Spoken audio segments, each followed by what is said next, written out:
Hello mga ka-specs! Here's our tutorial on how to install our GOMO prepaid eSIM sa ating iPhone and Android phone.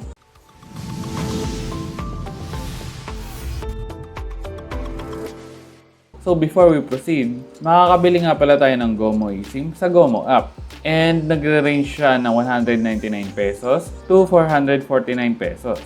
So after buying, makaka-receive kayo ng QR code sa email nyo. And para ma-install sa iPhone natin, click lang natin Settings, Cellular, scroll down lang, then Add eSIM.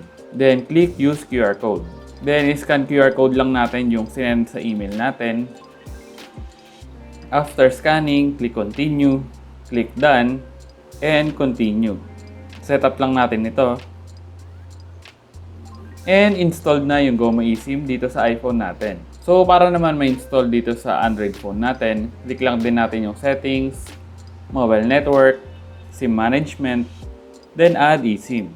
Click ulit natin itong Add eSIM, click Setup an eSIM. Then i-scan lang natin yung QR code.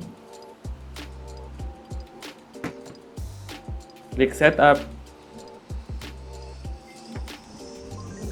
click Settings, then i-enable lang natin yung GOMO eSIM natin.